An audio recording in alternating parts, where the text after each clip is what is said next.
Assalomu alaykum. Bugungi videomizda foydalanuvchilar uchun juda ham bir muhim bo'lgan Windowsning funksionalidan foydalanishni ko'rib chiqamiz. Bu funksionalning nomi Historia buferi yoki bo'lmasam Clipboard History deb nomlanadi. Bu funksionalning vazifasi shundan iboratki, siz xotirangizga, ya'ni kompyuter xotirasiga olgan ma'lumotlarni vaqtinchalik o'zida saqlab turadi. Masalan, siz internetga kirdingiz, keling aytaylik, qanday qilib YouTube'da kanal ochish degan xabarni yozdingiz va shu joyda qaysidir matn siz uchun muhim. Masalan, mana shu joydagi matn muhim bo'ldi-da, bu narsani nusxa qilib oldingiz.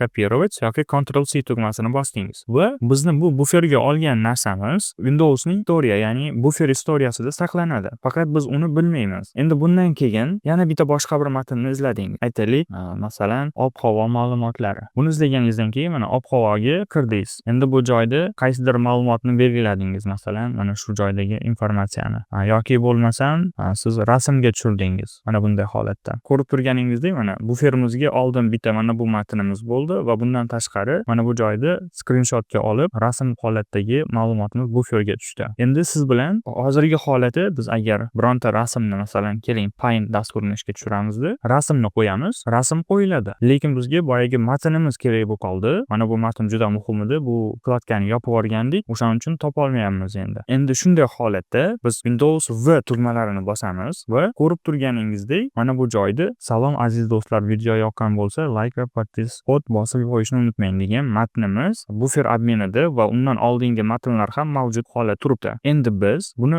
qo'yishligimiz uchun bitta ma'lumot redaktorini ochib olamiz. Buning uchun bizga WordPad ham yetarli. Xo'p, yana qaytadan Windows V ni bosamiz va mana buni bosamiz. Ko'rib turganingizdek, o'sha buferdagi matnimizni hech qanday bir yo'qotishlarsiz Windows programmasiga qo'yib oldik. Endi bundan tashqari yana bir qulayligi bor. Hozirgi bu o'sha mana bu joyda ko'rib turgan buferga olingan xotiralar, narsalar bitta kompyuterimiz o'chib yongandan so'ng, ya'ni перезагрузка bo'lgandan so'ng bular o'chib ketadi. O'sha narsalarning o'chib ketmasligi uchun biz mana bu joyda 3 ta nuqtaga bosamiz va Закрепить degan tugmaga bosamiz. Закрепитni bosganimizdan so'ng kompyuterni o'chirib yongandan keyin ham mana shu rasmimizni yoki istalgan belgilangan buferga olingan narsani biz topib olishimiz mumkin bo'lar ekan. Ya'ni saqlanib qoladi. Endi keling yana shu narsani sinab ko'rish maqsadida keling matn olamiz. Masalan, meni saytimga kiraylik. Xo'p, bu joyda mana shu matnni nusxa qilib olamiz. Kopировать. Endi buferga tushdi.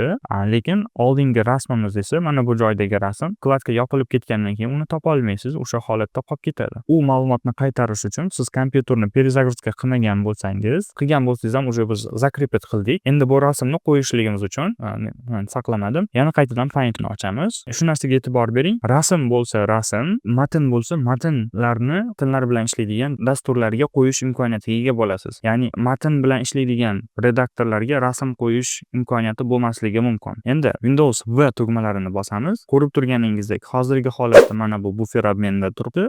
Ikkinchi bizga rasm kerak bo'ladigan bo'lsa, ya'ni oldingi bufer adminidan biz mana bu bufer adminiga olingan rasmni tanlaymiz. Ko'rib turganingizdek, o'sha rasm yana qaytadan olish imkoniyatiga ega bo'ldik. Xo'p, o'ylaymanki bu video sizlarga ma'qul keldi. Keyingi videolarda ko'rishguncha sog' omon bo'ling.